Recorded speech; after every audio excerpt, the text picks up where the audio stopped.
Now, Francis Hamilton Buchanan is another very important figure because it was he who was studying the micro level aspects of the regions.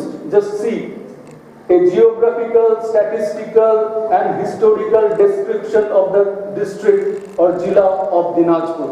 Actually, he started his surveys in 1807 and for the next 7 years he toiled very hard to prepare this kind of statistical reports regarding the various districts, and after 7 years he could complete only 9 districts of the entire Bengal province. And in those days Bengal actually had 3 separate states. Now we have one. Actually Bengal, Southern Bengal was actually a region which covered areas of Bengal, Assam and Orissa. So it was a huge administrative area, and out of that huge administrative units, he could cover only 9. There is a very interesting thing. If you read Buchanan's statistical accounts of these districts, you will see that he wrote them in first person. This will change. As we move towards the later half of the 19th century, we will see that reports, imperial reports, will become much more objective, much more scientific. It's not that Buchanan was not scientific. He was. He was a botanist by profession, and it was during his surveys we also came to know about the flora and fauna of Bengal. He had a huge impact on the future of these specific disciplines of knowledge.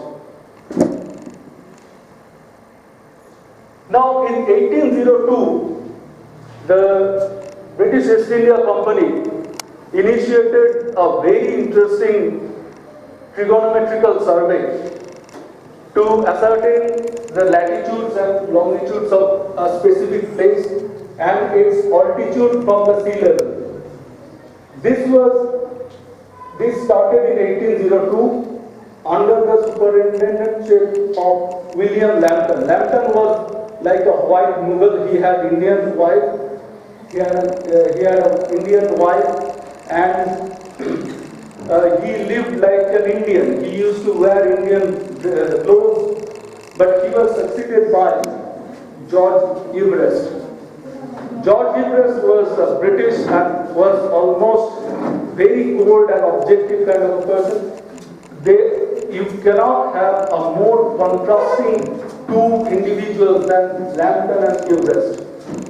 It's also very important to remember that it was in GTS or Great Trigonometrical Survey, Radhanath Siddhar made his contributions. The problem with these surveys is that most of them are actually carried out by the Indians, but in no report you will see the mention of their names. Even Everest's report, for which he was crowned with a very interesting nomenclature, never mentions Radhanath. But if you read Buchanan's Dinajpur, you will find that Buchanan at least mentions his native informants and experts who worked with him. Now GTS took 69 years. After 69 years of rigorous surveys, in 1871, James Thomas Walker, he wrote a letter from Dehradun office to the Viceroy of India and submitted the first completion report. First completion report, it took 69 years to complete. This is the GTS map.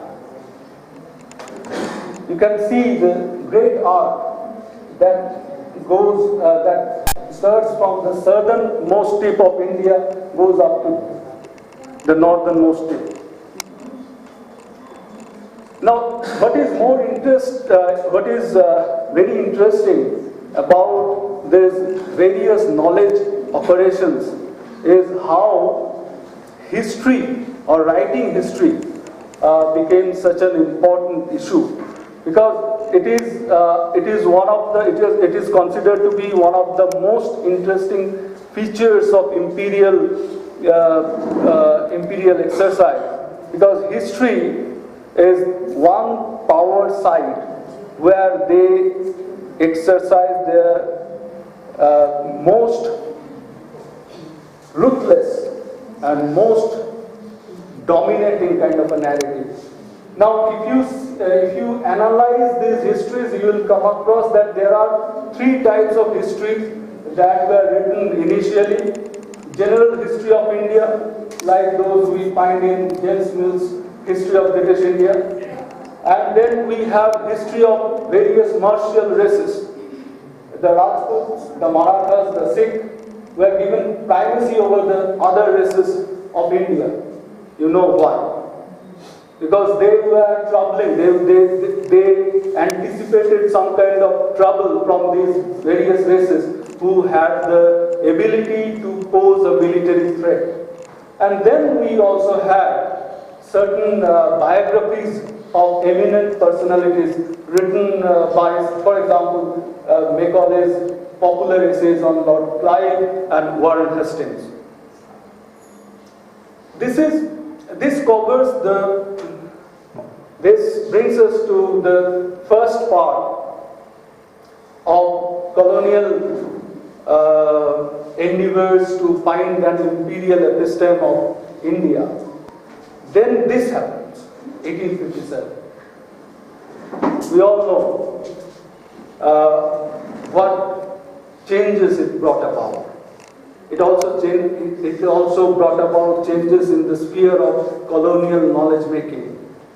One of the most interesting things that it showed to the British government that they cannot take everything for granted.